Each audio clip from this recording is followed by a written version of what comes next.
a tratar de hacer una mini clase, porque ya prácticamente nos han dejado una hora para que la delegada reclame, porque eso no me corresponde a mí. Vamos a tratar de avanzar hasta donde se pueda. Hoy día vamos a hacer la parte de hemodinámica. Pues bien, en primer lugar lo que hay que ver es que el corazón es un motor que lo que hace es que la sangre circule a través de los vasos sanguíneos, transportando los nutrientes, el oxígeno, y a la vez que el desecho sea eliminado a través de los riñones o a través de los pulmones. Pues bien, para poder hacer esto, nosotros tenemos tres elementos. En primer lugar, el corazón, que es el que se encarga de bombear, hacer que esta sangre circule. En segundo lugar, son los vasos sanguíneos por donde va a ir la sangre, que son las arterias, los capilares y las venas. Y finalmente, el contenido, que es lo que vamos a desplazar, que en este caso es el volumen de sangre. Pues bien, la hemodinamia, ¿qué es lo que estudia? Lo que estudia es la dinámica, el movimiento de la sangre. La sangre se tiene que mover basado en ciertas reglas, que es lo que vamos a tratar de describir esta tarde. Hay tres elementos importantes que tienen que ver con la parte de la hemodinámica. En primer lugar, el flujo sanguíneo, que es lo que nosotros estamos movilizando a través de arterias, capilares y venas. En segundo lugar, los vasos le generan una resistencia al pasaje de la sangre. Entonces, el segundo elemento que determina el movimiento de la sangre es precisamente la resistencia vascular. Y el tercer elemento es la presión arterial. La presión arterial, que lo que hace es que la sangre se pueda movilizar de mayor presión a menor presión. Son los tres elementos que vamos a ver. Entonces, lo primero que debemos establecer es el flujo sanguíneo. El flujo sanguíneo es la cantidad de sangre que va a avanzar a través de un determinado sector en relación a una unidad de tiempo. En este caso, nosotros ponemos que la unidad de tiempo va a ser 1 minuto y que a través del corazón la sangre va a tener que ingresar o salir en una unidad de tiempo. Y entonces nosotros decimos que el flujo sanguíneo que nosotros tenemos y que se basa en esta forma, donde el flujo es igual al volumen sanguíneo, que son los 5 litros de sangre que se van a mover en cada minuto. Por eso es que decimos que el flujo es de 5 litros por minuto. Ese término de flujo sanguíneo también lo podemos decir como gasto cardíaco. Es la cantidad de sangre que el corazón moviliza en un tiempo, en un minuto. El gasto cardíaco es igual, 5 litros por minuto. Pues bien, cuando la sangre se moviliza a través de los vasos, lo puede hacer de dos formas. En una forma ordenada, que es lo que se denomina el flujo laminar, o en una forma desordenada, generando lo que se llama un flujo turbulento.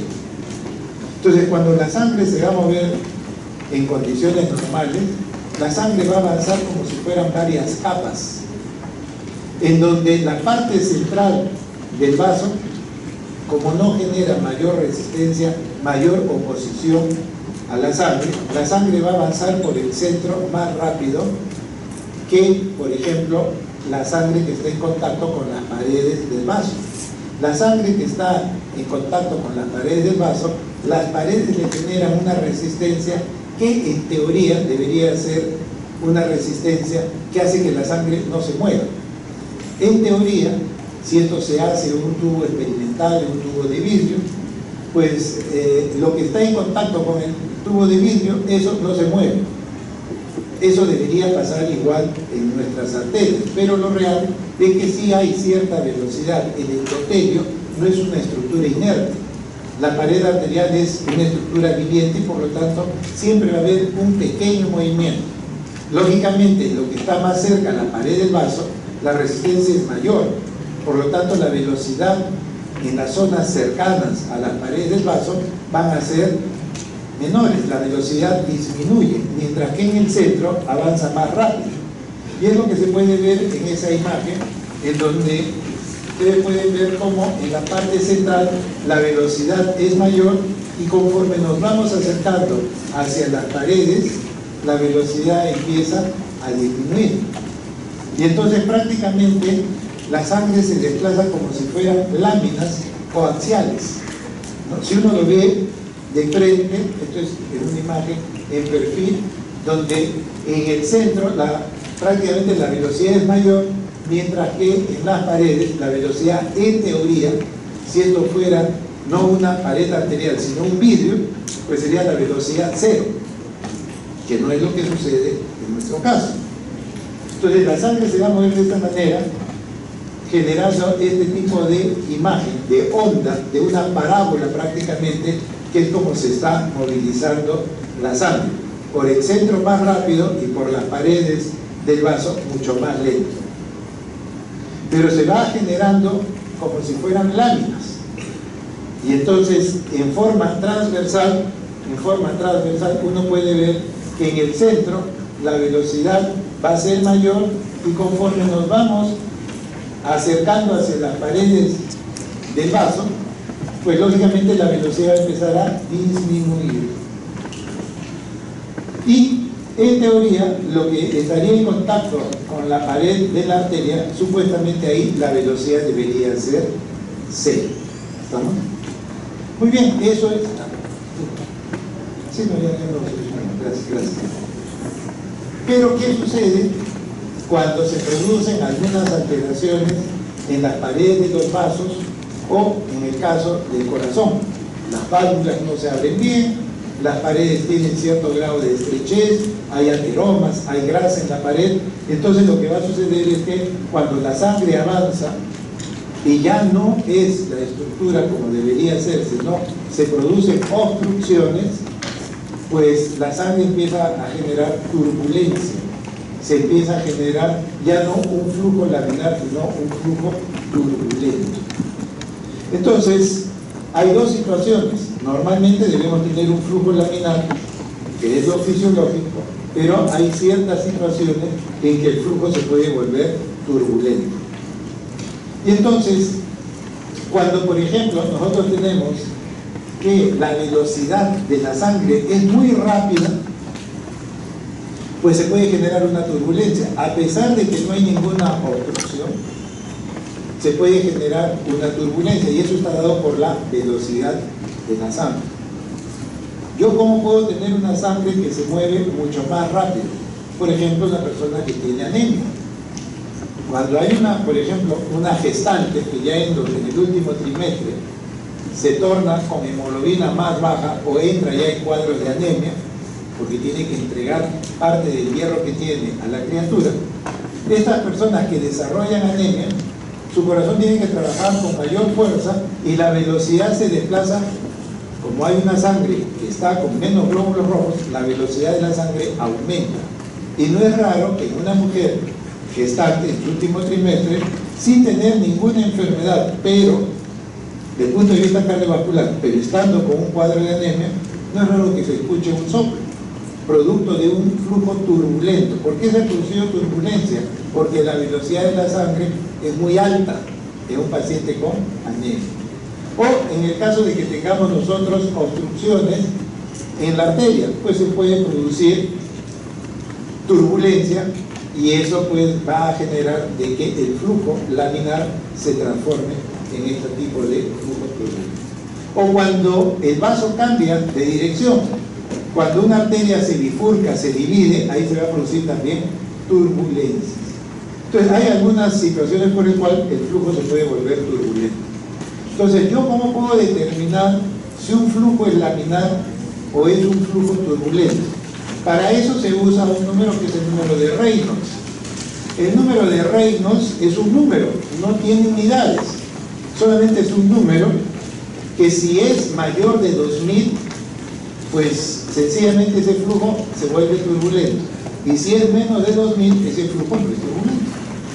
¿Cómo se calcula el número de Reynolds? Esta es la fórmula, donde tenemos que tener en cuenta varios parámetros.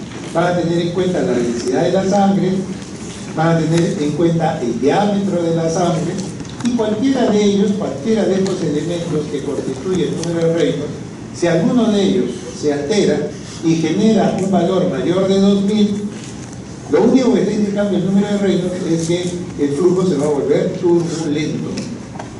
Si es menor de 2000, el flujo no es turbulento. Y les vuelvo a decir, este número no tiene unidades, no tiene unidades.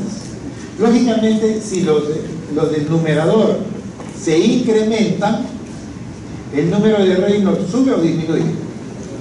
Sube. ¿Y puede volverse turbulento? Sí. ¿Qué pasa si el denominador se incrementa? Pues el número se reduce y es más difícil que se produzca turbulencia. Cualquiera de estos 4 factores pueden alterarse y van a hacer variaciones en el número de Reynolds, y explicaría si un flujo se mantiene laminar o si el flujo se vuelve turbulento. Para eso sirve el número de Reynolds. ¿Estamos? Entonces, la sangre, cuando se va a mover a través de los vasos sanguíneos, pues la sangre tiene una propiedad que es la viscosidad. ¿Qué es la viscosidad? Pues la viscosidad es la propiedad que tiene la sangre para oponerse a su deformación. Entonces, la viscosidad le evita de que este flujo fácilmente pueda deformarse o no. Eso va a depender precisamente de ciertos elementos que vamos a tener ahí. ¿Y cuáles son los elementos que van a determinar esa viscosidad de la sangre, esa capacidad de deformarse o no deformarse? Pues en primer lugar vamos a tener el hematocrito. El hematocrito, si ustedes recuerdan, está en relación a los glóbulos rojos. Entonces, el hematocrito es un parámetro importante en relación a la viscosidad. A mayor hematocrito, es decir, a mayor cantidad de glóbulos rojos, la viscosidad se incrementa. Y a menor hematocrito, si el paciente, por ejemplo, está con anemia, menos glóbulos rojos, la viscosidad disminuye. Entonces, la viscosidad está en relación con el hematocrito, está en relación con las proteínas de la sangre y de la propia resistencia que tiene el glóbulo rojo. Un glóbulo rojo recién formado, pues tiene la capacidad de deformarse, de adaptarse a los vasos más fácilmente que un glóbulo rojo ya antiguo. Un glóbulo rojo, ¿cuánto tiene de vida media? Más o menos 120 días. Entonces, aquellos glóbulos rojos que ya están llegando a los 120 días son glóbulos rojos cuya deformación es más probable que exista y que no pueda adoptar su forma inicial. Es más fácil de que este glóbulo rojo gastado pueda tener algún tipo de alteración.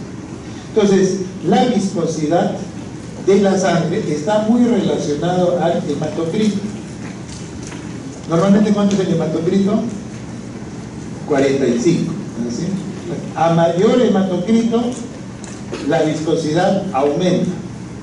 Y si tengo un hematocrito más alto, significa que tengo más glóbulos rojos. ¿Estamos? A mayor valor de hematocrito, a mayor número de glóbulos rojos, la viscosidad aumenta.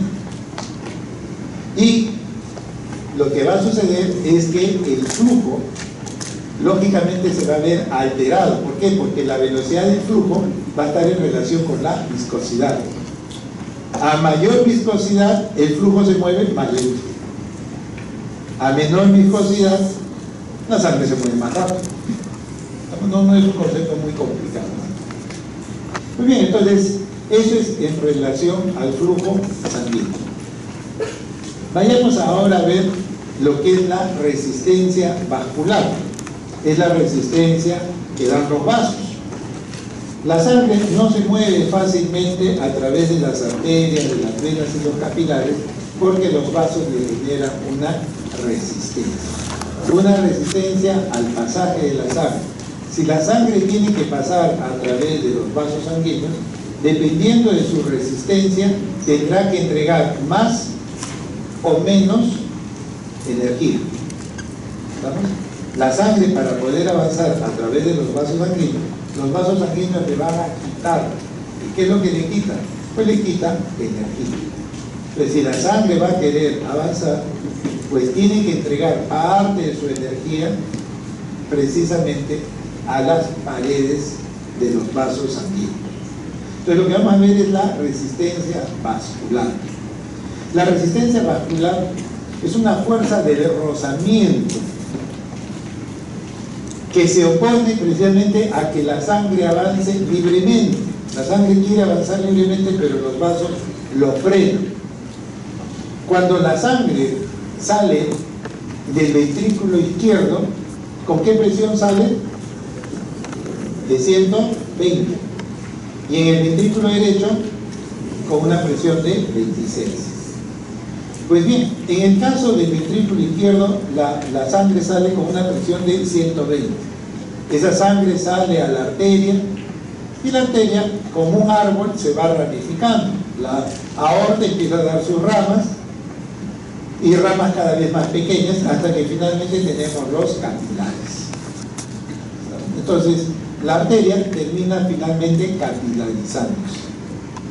La arteria es un tubo fuerte, rígido, que recibe la sangre, recibe presión y tiene que tener una estructura. Pero en cambio, el capilar es muy delgado. ¿Por qué tiene que ser delgado el capilar? Porque a través del capilar los nutrientes salen al intestino, salen a los tejidos y a la vez le voy a captar los desechos. Entonces, el capilar no puede ser una estructura muy gruesa, tiene que ser una estructura delgada para permitir el intercambio gaseoso y nutritivo. Entonces, ¿qué sucede? El capilar no puede resistir una presión mayor de 35 milímetros de mercurio.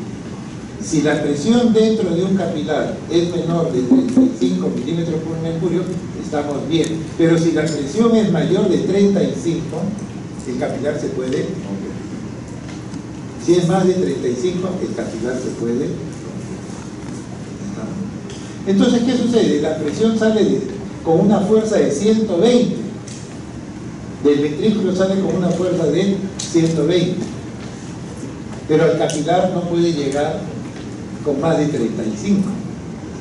Entonces, ¿qué va a suceder?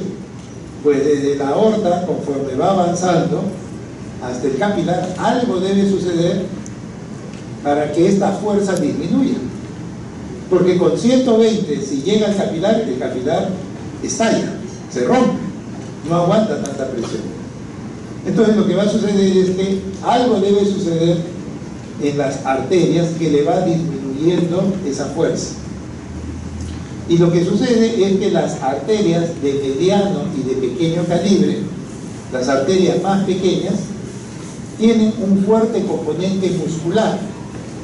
La capa media, si ustedes recuerdan por histología, las arterias tienen una capa interna o íntima, una capa media muscular y una adventicia. Lo que más evidencia de toda arteria es la capa media. Pues bien, las arterias de mediano y pequeño calibre, ellas van a tener una capa media muy fuerte, muy predominante, de tal forma que la sangre, cuando quiere avanzar a través de esas arterias de mediano y pequeño calibre, lo que tiene que hacer es entregar parte de su energía a la arteria. Tú quieres avanzar, tienes que dejarme parte de tu energía. Entonces de 120 baja 100, baja 80, baja 50, para que finalmente al capilar le llegue no más de 35. ¿Quién se encargó de restarle fuerza o quitarle fuerza a la sangre que salía del ventrículo izquierdo? Pues las arterias de mediano y de pequeño calibre. ¿A través de qué principio? La resistencia vascular periférica. La resistencia vascular periférica es una fuerza que se opone a que la sangre siga avanzando al elemento. ¿Quiere avanzar? Tengo que entregar parte de mi energía. Estaba con 120, bajaré a 100, avanzo un poco más, bajaré a 80, 60, hasta que finalmente al capilar debo llegar con menos de 35 milímetros, porque si no, le voy a hacer daño. En eso consiste esta resistencia vascular, una fuerza que se opone a que la sangre pueda avanzar libremente. Entonces, esta resistencia vascular periférica es muy importante porque finalmente eso va a proteger ¿a quién? Al capilar. Lo que queremos es proteger al capilar. Entonces, esta resistencia vascular, que nosotros lo representamos como R, pues desde el punto de vista matemático, desde el punto de vista físico, porque esto al final tenemos que aplicar los principios de la física a la biología. En teoría sería fácil, pero en la práctica no es tan cierto porque somos seres vivientes y no todo se comporta como queremos. Ya decíamos, en un tubo de vidrio yo puedo avanzar un fluido y en lo que está en contacto con la pared es cero, pero en el cuerpo humano no es lo mismo. Pero tenemos que adaptar los principios que tenemos de la física precisamente a la biología. Entonces lo que nosotros vemos es que la resistencia es directamente proporcional a la gradiente o a la diferencia de la presión entre el flujo sanguíneo. Entonces la resistencia es el delta de P entre el flujo sanguíneo, o si quieren el gasto cardíaco, porque viene a ser el flujo. Entonces la resistencia va a estar en relación directamente a la gradiente de presión que existe en un segmento del vaso sanguíneo entre el caudal o flujo de sangre. Entonces, en condiciones normales, nosotros tenemos que esto se mide en unidades de resistencia. La resistencia vascular periférica se mide en unidades de resistencia periférica. Y bueno, ¿de dónde sale esta unidad? Cuando la gradiente de presión es de 100 milímetros de mercurio y el flujo es de 100 milímetros por segundo, ahí tenemos una unidad de resistencia periférica, que son las unidades que se utilizan para evaluar la resistencia vascular. Esa es una unidad, como decir, es la medida precisamente, en este caso, de esta fuerza que se opone al pasaje de sangre. Pues bien, entonces lo que vamos a tener en este caso es que tanto la circulación menor como la circulación mayor tienen 2 grados de resistencia diferentes. Recuerden que la sangre que sale del ventrículo izquierdo tiene que ir a todo el cuerpo y hay una resistencia que se opone. En la circulación mayor hay una resistencia que se opone. Si esa resistencia lo ponemos como 1, como si fuera 1, vean ustedes cómo es la resistencia en el lado arterial pulmonar. En el lado arterial pulmonar la resistencia es 10 veces menos prácticamente. Y por eso es que el corazón derecho trabaja contra poca resistencia. El ventrículo izquierdo trabaja con una resistencia 10 veces mayor. ¿Qué va a pasar? Las paredes del ventrículo izquierdo son más gruesas que las del ventrículo derecho. Eso es lo que va a suceder precisamente en relación a la resistencia vascular periférica. Entonces, esta resistencia vascular periférica, que nosotros lo vamos a tener, está modulado, está regulado por ciertos factores. ¿Quiénes hacen que esa resistencia aumente o disminuya? ¿Quién hace de que el vaso se abra o el vaso se cierre? Cada vez que el vaso se abre, la resistencia disminuye. Cada vez que se cierra el vaso, la resistencia aumenta. Entonces, la vasoconstricción, cuando los vasos, las paredes arteriales se cierran, aumenta la presión. Más bien, cuando se abren los vasos, vasodilatación, la resistencia tiende a disminuir. Pues bien, ¿quién regula esta vasoconstricción y vasorelajación? Pues un parámetro es el sistema nervioso. El sistema nervioso vegetativo controla todo el organismo. Y entonces el sistema simpático, a través de las catecolaminas, a través de la norepinefrina, lo que va a estimular son los receptores alfa, que están en las paredes arteriales, y eso va a generar vasoconstricción. Y si se produce vasoconstricción, la presión arterial va a tender a... Si en cambio es el sistema parasimpático el que funciona, lo que hace es abrir el vaso, vasodilatación por efecto de acetilcolina, y más bien la presión va a disminuir.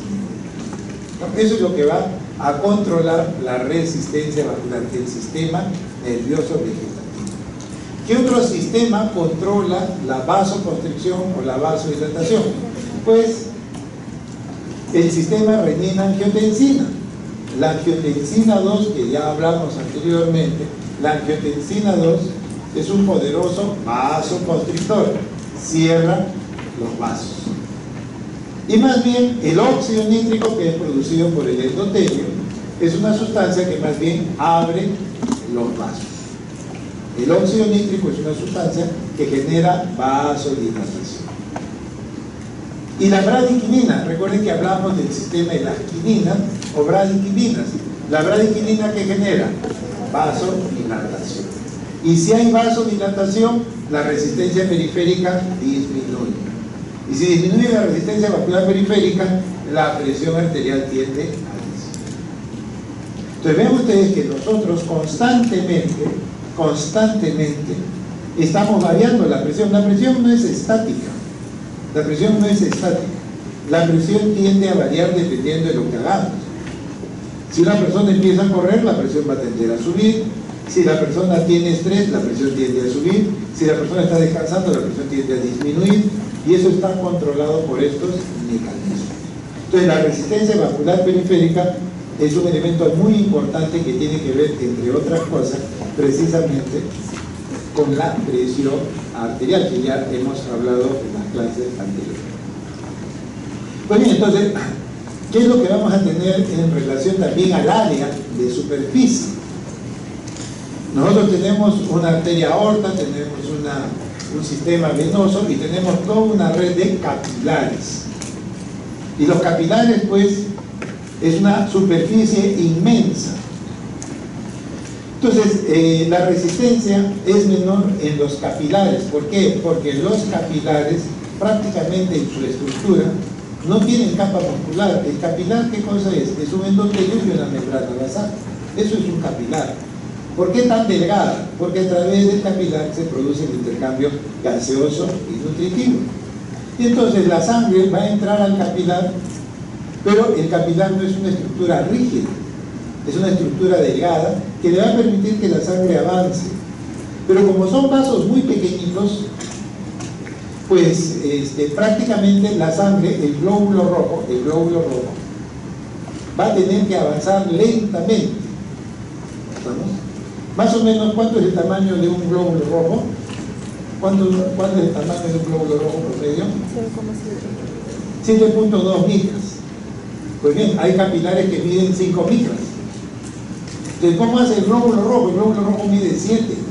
Sí, pero el capilar mide 5. Entonces, ¿qué hace el glóbulo rojo?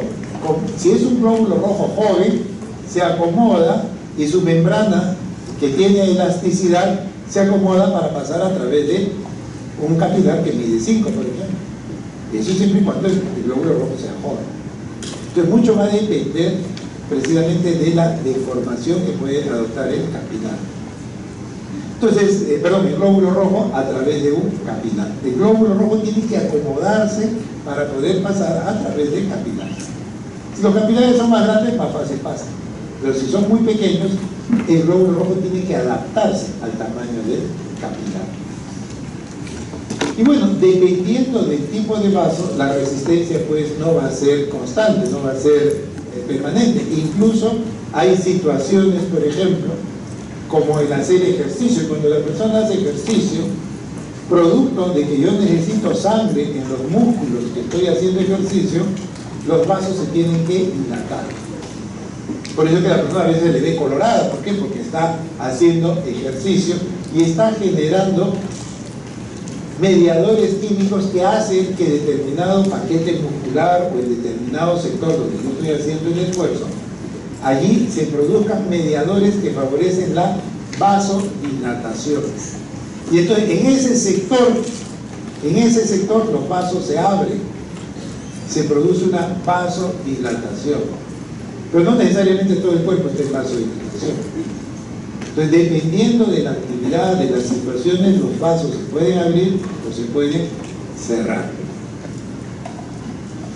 Pues bien, entonces, cuando nosotros tenemos que la resistencia es una fuerza que se opone al pasaje de la sangre, si yo genero resistencia a este nivel y a este otro nivel, yo la fuerza con la cual estoy entrando hacia este vaso sanguíneo, pues va a determinar que esta resistencia, más esta y esta, me disminuya la capacidad de avanzar. Lo que les quiero decir es que si yo tengo resistencias puestas en forma lineal, consecutiva, en serie, uno detrás de otro, lo que va a suceder es que la resistencia en uno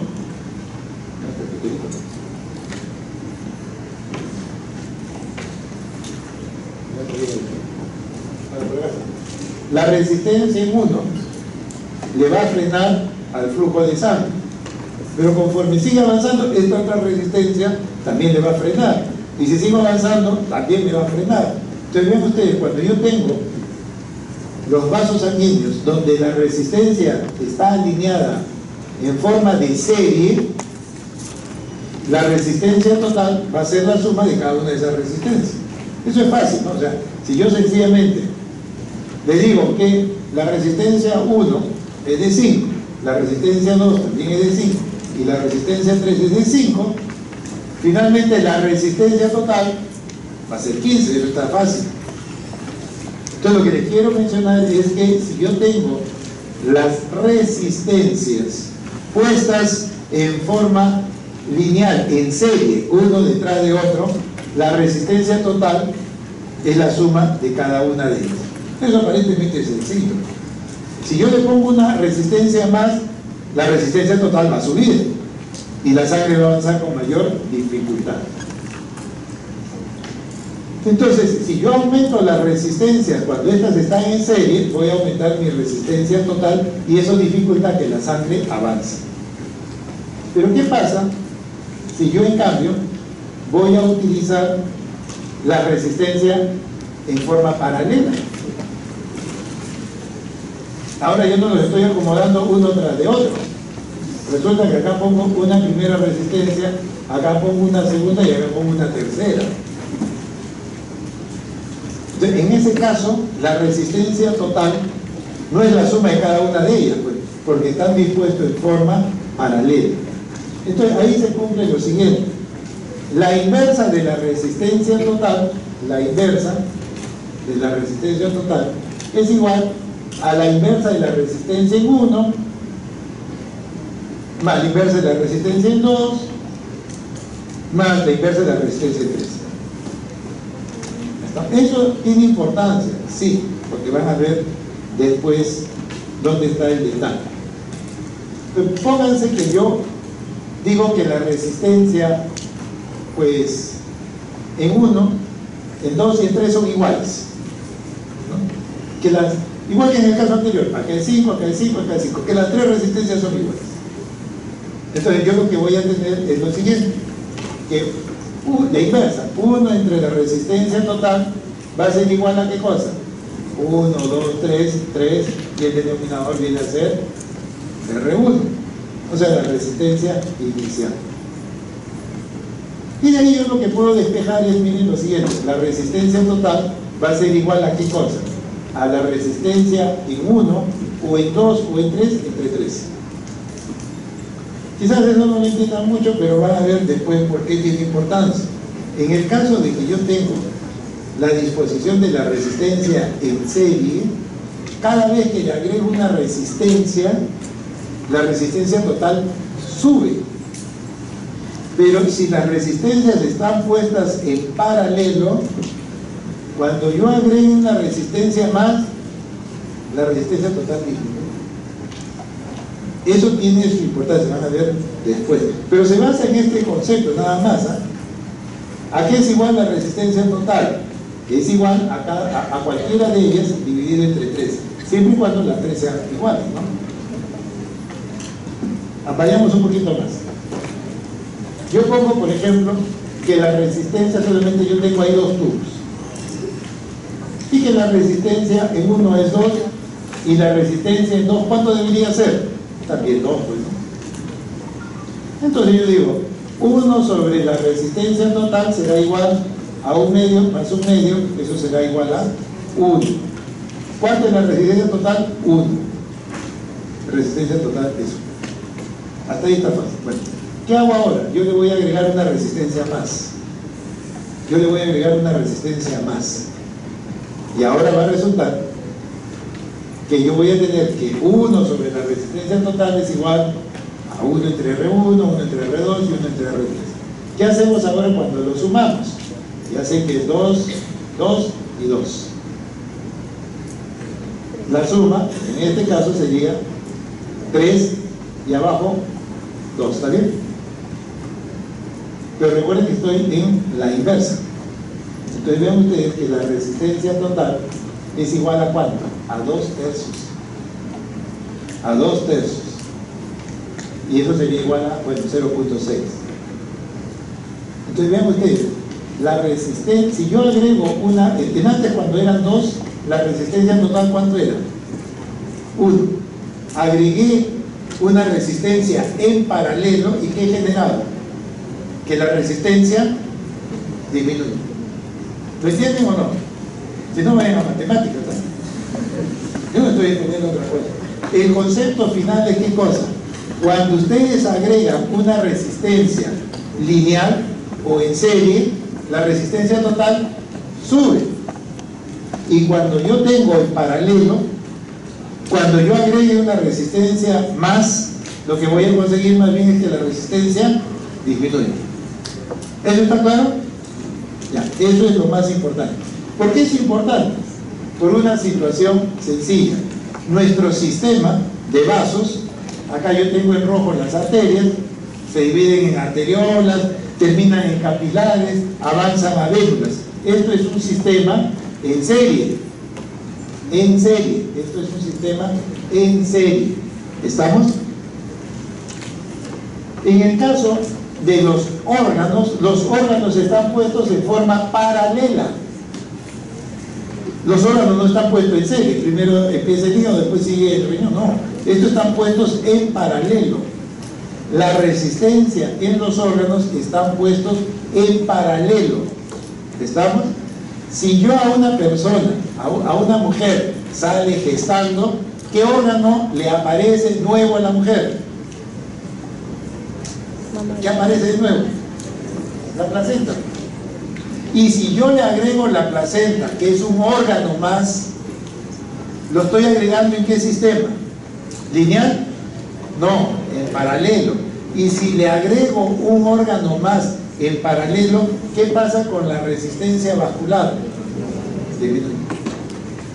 Por eso es que la mujer, cuando ya llega al tercer trimestre, ya la placenta está desarrollada, la resistencia vascular va a estar aumentada o disminuida. Disminuida. ¿Y la presión arterial cómo va a estar? ¿Aumentada o disminuida? Si la resistencia está disminuida, la presión normalmente ¿cómo debe estar? Disminuida. Para eso sirve entender esto de resistencia. ¿Qué pasa si yo añado un órgano más? Le añadí la placenta, pero como esto está en paralelo, en vez de crearle más problemas al aparato cardiovascular, más bien le estoy disminuyendo la resistencia. Y si disminuyo la resistencia, la sangre se mueve más lento o más rápido. Más rápido. Más rápido. La sangre tiene que mover más rápido. Y es porque tenemos que nutrir a la madre y al niño.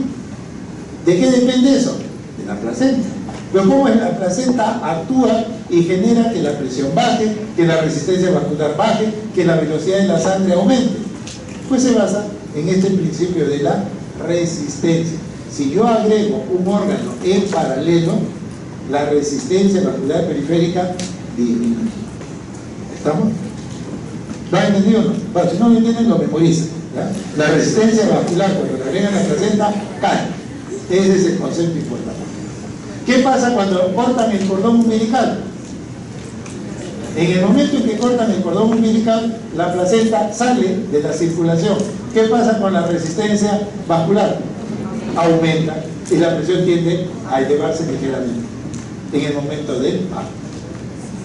Eso es al final, eso es el principio, es este. ¿No? Muy bien, entonces la resistencia es lo que hemos visto. Adicionar una resistencia en serie aumenta la resistencia del sistema. En cambio, si ustedes agregan en paralelo, más bien la resistencia disminuye.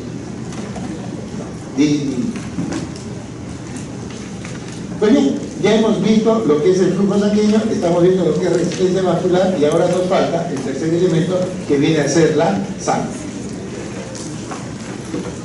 Perdón, la presión arterial que va a determinar que esta sangre se pueda mover de mayor presión a menor presión. Ese es el principio. Eso ya lo dijimos cuando hablamos de la sístole, de la diástole y del corazón. El corazón lanza la sangre como una fuerza. La sangre se va a mover siempre y cuando haya gradiente de presión. La sangre se mueve de más presión a menos presión. Pues bien, la presión arterial, ¿qué es? Es la fuerza que ejerce esta sangre sobre las paredes. Y entonces tendremos presión arterial, tendremos presión en los capilares y tendremos presión en las venas.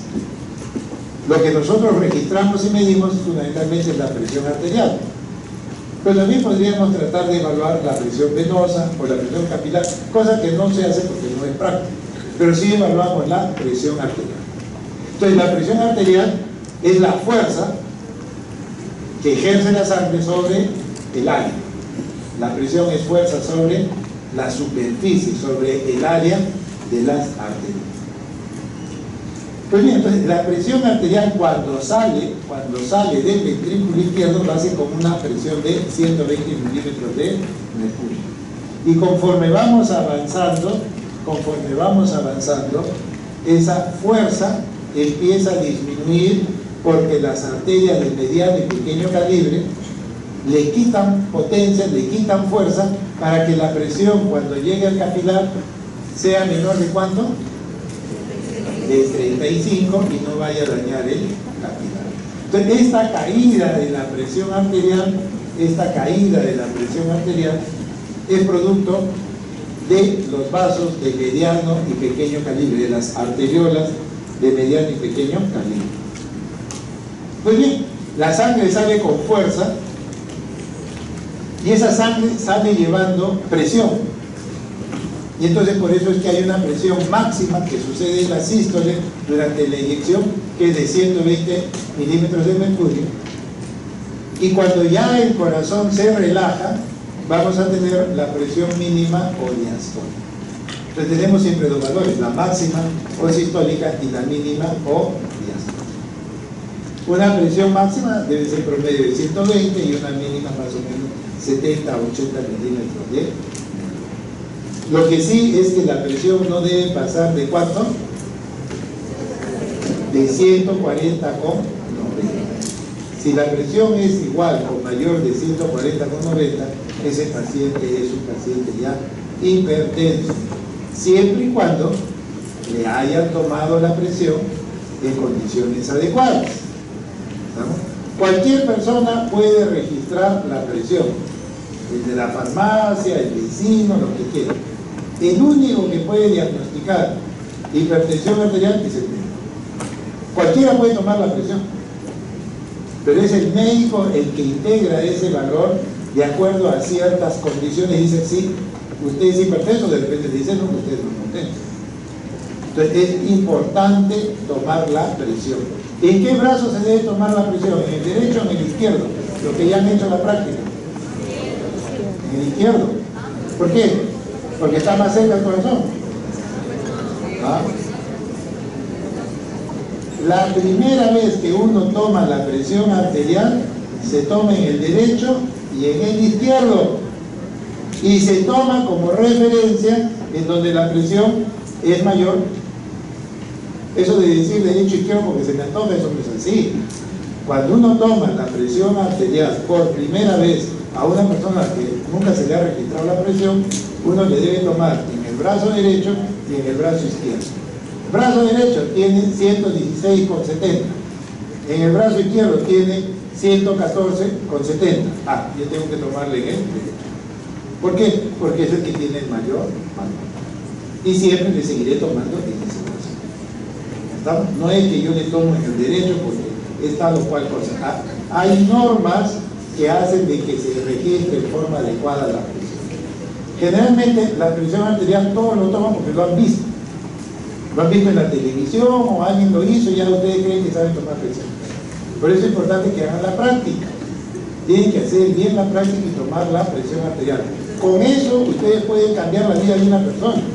Si ustedes le dicen a una persona, usted es hipertensa, ya le están acortando en 10 años su vida. No es tan fácil decir, tiene usted presión alta. Es una persona que se va a morir antes de tiempo si no se cuida. Entonces no es cuestión de dar, por decir, presión alta. Mucho cuidado porque están haciendo un diagnóstico. Cualquiera puede tomar la presión, pero el único que hace el diagnóstico es el médico, porque se supone que ha leído cómo se debe tomar la presión. Doctor, acabo de terminar de fumar mis cigarrillos. ¿Me puede tomar la presión? No. ¿Cuánto tiempo de esperar? 30 minutos. Acabo de tomar café. Tampoco. Entonces yo tengo que saber, he tomado los energizantes, Red Bull. Tampoco. Tengo que esperar media hora. Doctor, yo soy hipertenso, ¿puedo tomar café? ¿Puedo tomar café? Sí, puede tomar café, siempre ha prohibido que tengan el café. El café es algo sano. El problema es que antiguamente se decía que el café mataba.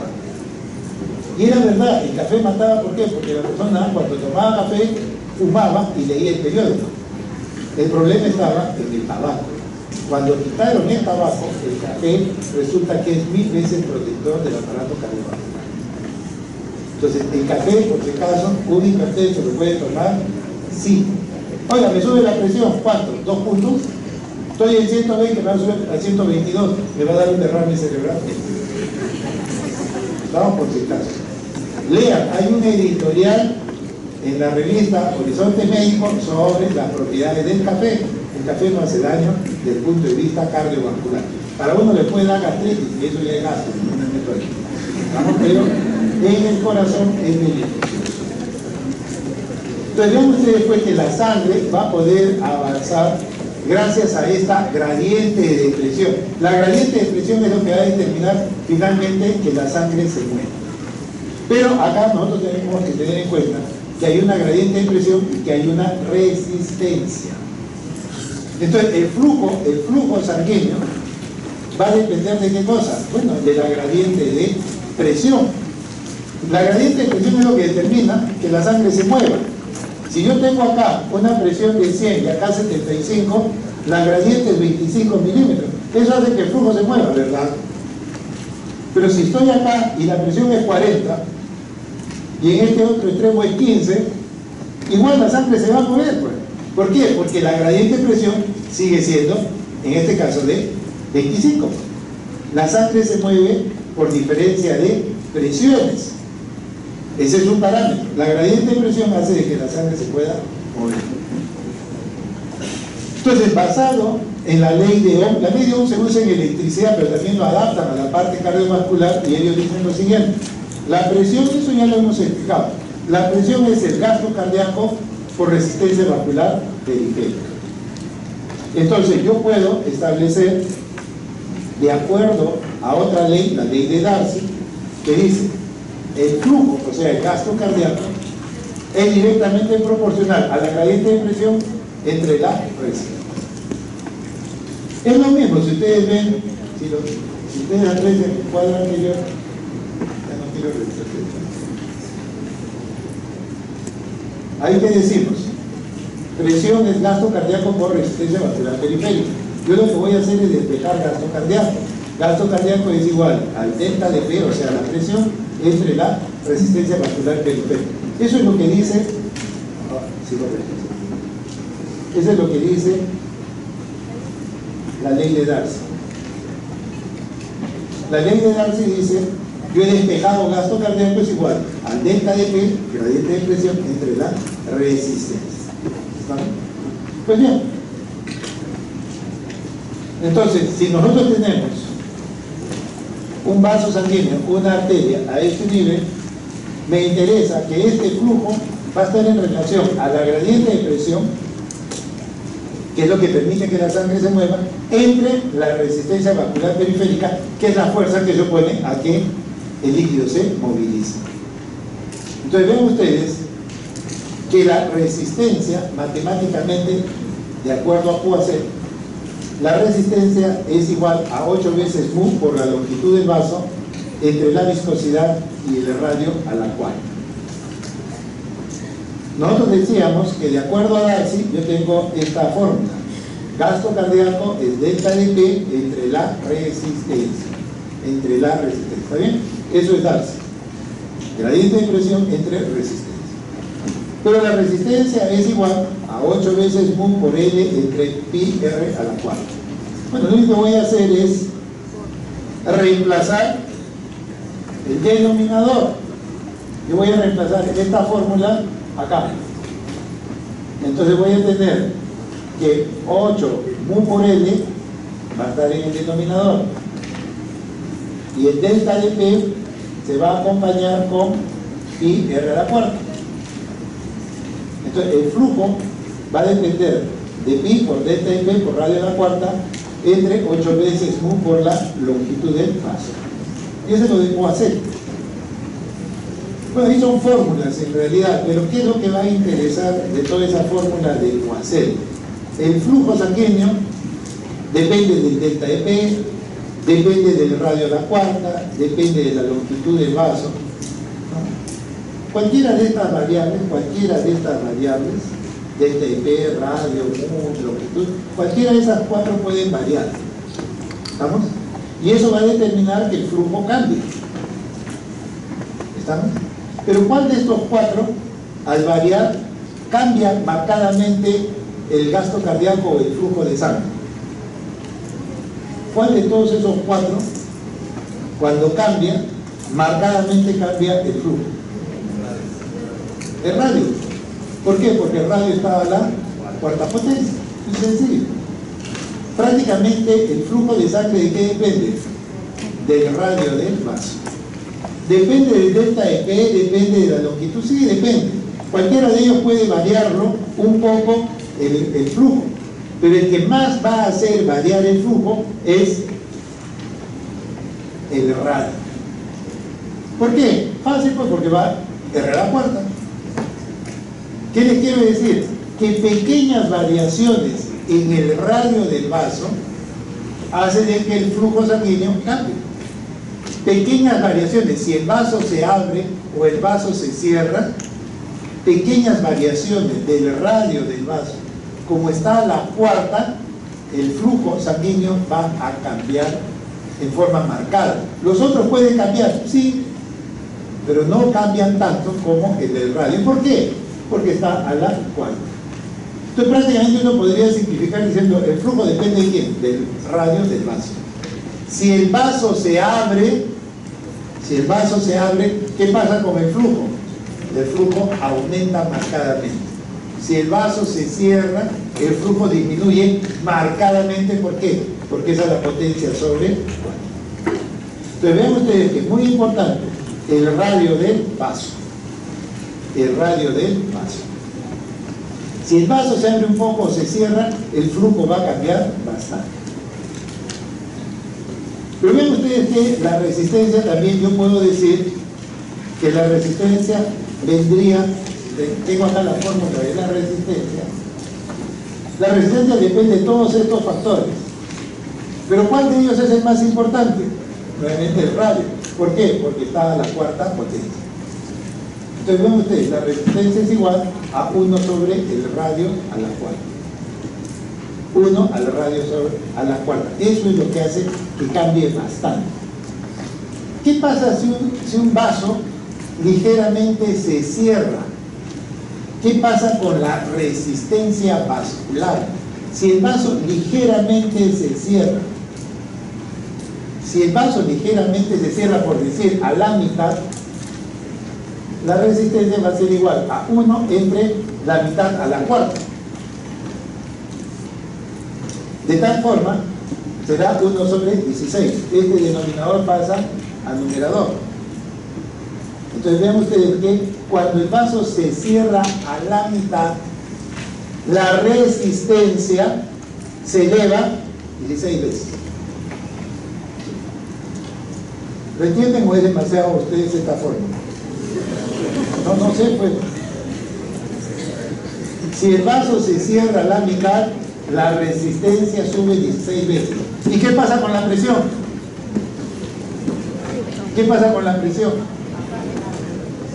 Dios, cómo me castiga. Aumenta. ¿Cuántas veces? 16 veces. Si el vaso se cierra ligeramente, yo me puedo volver hipertenso. ¿Exacto? Y si yo quiero bajar la presión, ¿qué debo hacer? Abrir el vaso. ¿Qué debo usar? Vasos dilatadores. Nada más basado en este principio que uno entiende por qué para bajar la presión, ¿qué hay que hacer? Abrir los vasos. Que el radio se incrementa. Y más bien, si el radio se reduce, la resistencia se incrementa.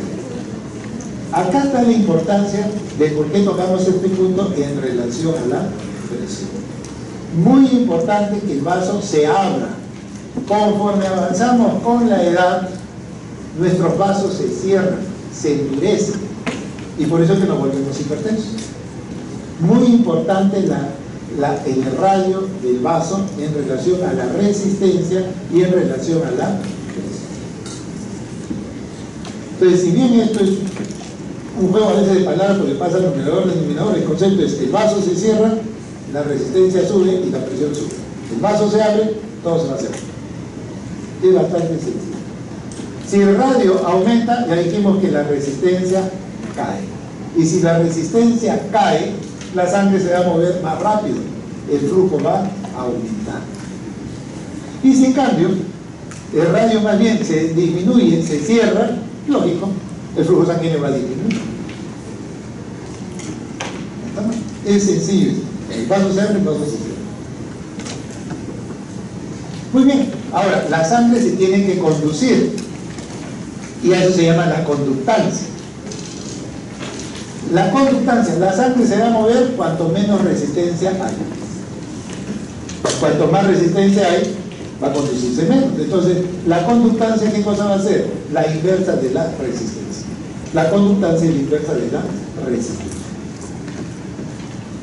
¿No? Entonces, lo que vamos a decir acá es: si el radio, por ejemplo, es 2, la conductancia aumenta 16 veces. Si el radio ahora es 4, la conductancia sube a 256 veces.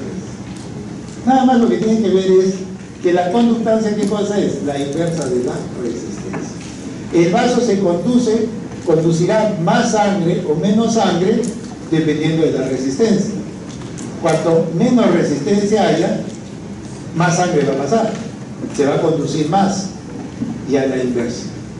Esto es lo mismo que hemos explicado hace un momento, solamente que acá estamos hablando del flujo, ya no de la presión. A eso se llama conductancia, la conductancia sanguínea, que eso va a depender lógicamente de qué tipo de vaso estemos hablando, de la aorta, de una arteriola o de un capilar. Depende ya lógicamente del capilar.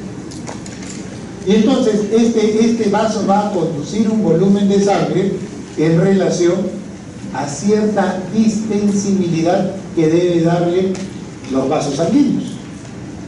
Las arterias, los capilares, las venas van a tener cierto grado de distensibilidad. Es la capacidad que tiene el vaso de poderse estirar fácilmente. Uno más fácil, otro menos fácil. Entonces, la distensibilidad de los vasos va a ser un factor importante para que la sangre pueda avanzar a través de ellos. Y bueno, la distensibilidad, ¿de qué va a depender?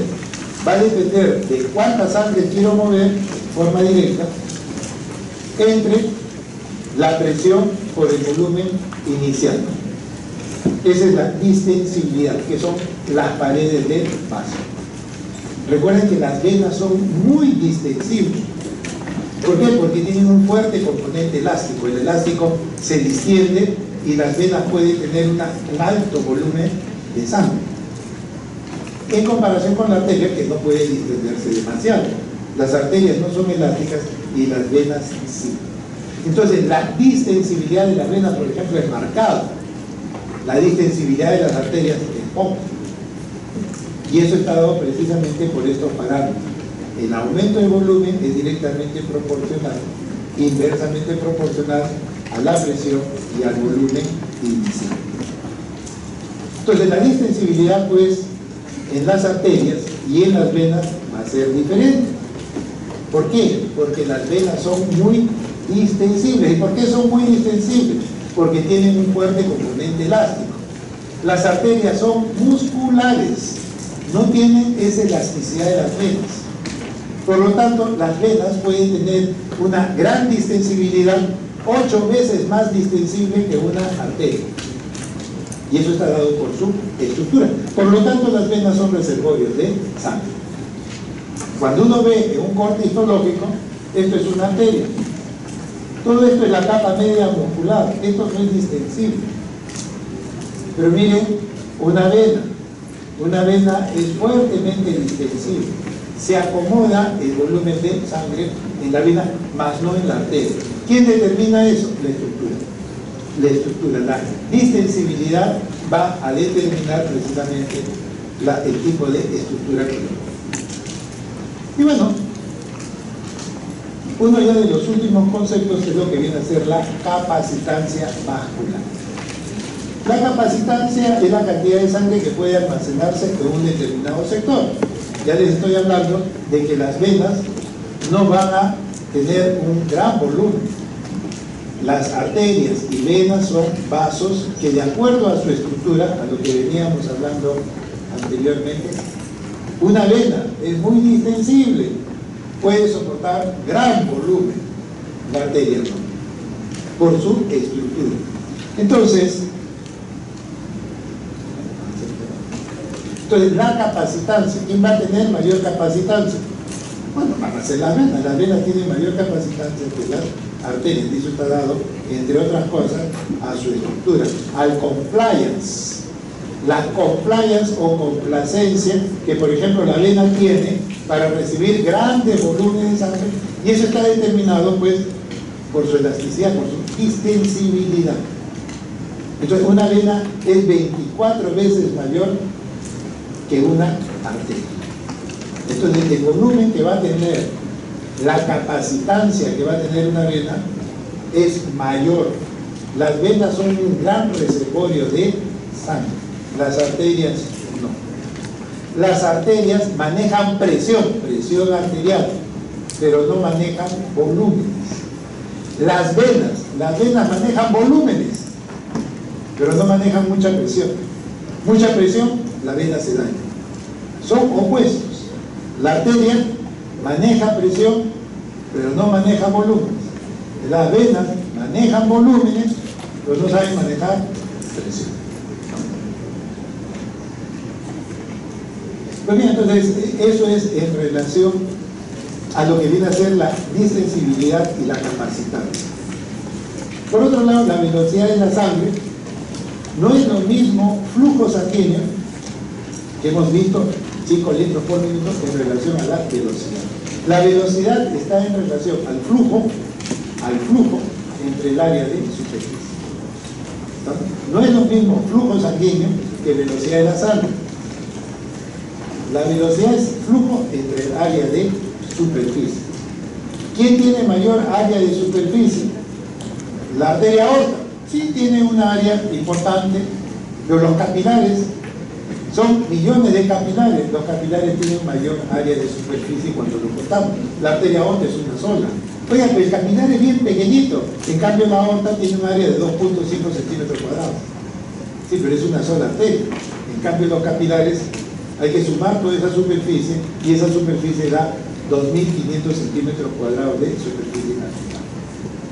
Entonces, vean ustedes que la velocidad de la sangre va a tener relación al flujo entre el área transversal, ya sea de la aorta, ya sea de la vena, o ya sea del capilar.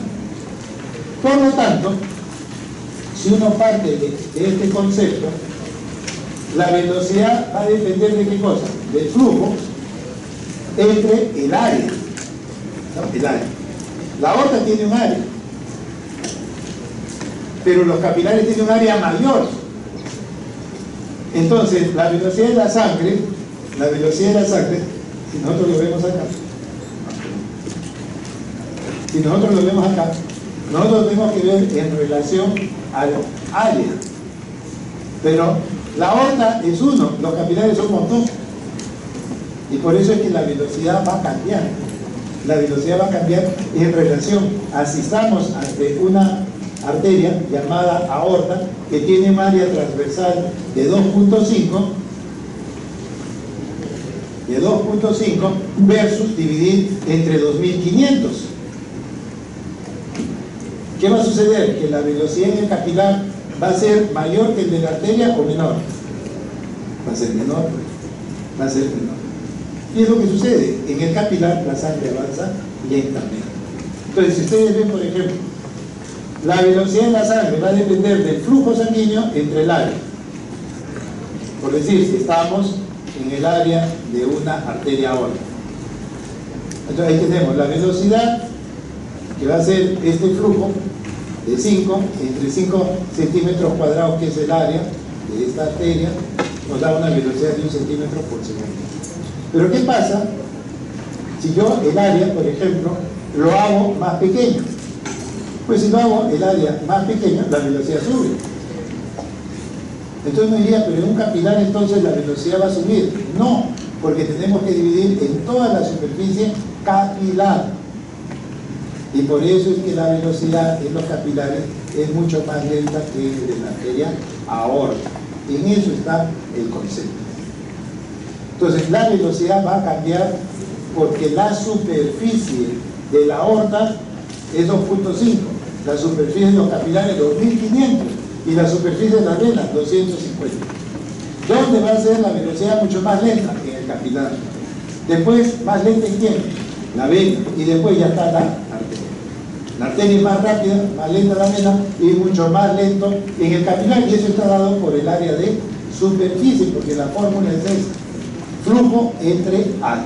Flujo entre área. Entonces la velocidad es flujo entre área. Si yo tengo acá una arteria y acá tengo el otro segmento de la arteria, la cantidad de sangre que está acá va a ser igual a la que está acá, porque es la misma cantidad de sangre. La cantidad de sangre que lo tengo acá, cuando avance hasta este sector, va a ser el mismo volumen de sangre. Entonces el volumen acá en 1 va a ser igual al volumen de 2. A eso se llama el principio de continuidad. El flujo, ¿qué cosa es? U. Q1 va a ser igual a ¿qué? A B por A1 acá. Y eso va a ser igual acá a B2 por A2. El flujo es B por A. Si lo ponemos en este primer sector, en la parte alta y en la parte baja, el flujo es el mismo. Entonces lo que yo tengo que ver es lo siguiente: en 1 y en 2 el flujo, la cantidad de sangre es la misma. Por lo tanto, yo tengo que decir que Q1 es igual a Q2, aplicando la fórmula. La B1 por A1 es igual a B2 por A2. Eso es lo que estoy haciendo, no estoy combinando mayor cosa. La velocidad en 1 por el área en 1 va a ser igual a la velocidad en 2 por el área en 2. Pues bien, si eso sucede, es fácil entender qué pasa si yo aumento el área de un sector. ¿Qué va a pasar con la velocidad? Para que siga siendo constante, tiene que disminuir. Eso es el principio de la continuidad. Si la velocidad disminuye, el área tiene que aumentar, y al inverso, generalmente lo que pasa, el área aumenta o el área disminuye y la velocidad va a tender a cambiar. Eso es lo que trata de decir el principio de continuidad. Si yo el área del vaso lo amplío, vasodilatación, la velocidad cae. Si yo el vaso lo cierro, el área lo cierro, la velocidad sube. Eso es todo. Eso es todo, no es nada complicado. Y finalmente, la ley de Laplace, que es lo opuesto a la ley de Starling. La ley de Frank Starling dice que dependiendo de la cantidad que entra la sangre al ventrículo, este ventrículo va a bombear sangre. Más bien este se va al lado contrario, se va hacia el lado de la eyección. ¿Qué dice la ley de Laplace? Que la tensión que se ejerce es igual al delta de la presión por el radio entre el grosor de, en este caso, de la pared. En eso se basa la ley de Laplace. ¿Qué es lo que va a determinar que la sangre pueda salir del ventrículo? ¿De qué depende? De la gradiente de presión por el radio del ventrículo entre el grosor del ventrículo. Es lo opuesto, la ley de Laplace es lo opuesto a la ley de Frank Starling. Es lo opuesto a la ley de Frank Starling. Y finalmente la ecuación de Bernoulli, que es algo de las cosas que hemos mencionado. La sangre se va a mover de más presión a menos presión. La sangre se mueve bajo ese principio, de más presión a menos presión. Pues bien, con esto pues damos por terminado el día de hoy lo que es de termodinámica. No se preocupen que de acá van a venir muchas preguntas porque hay un montón de fórmulas que no es necesario memorizarlas, pero sí saber la explicación por qué queremos usar esta fórmula. Nada más. Si ustedes quitan la placenta, ¿qué pasa con la resistencia? Esa es la pregunta. No necesariamente tienen que memorizar valores. Muy bien, nos vemos el día de hoy.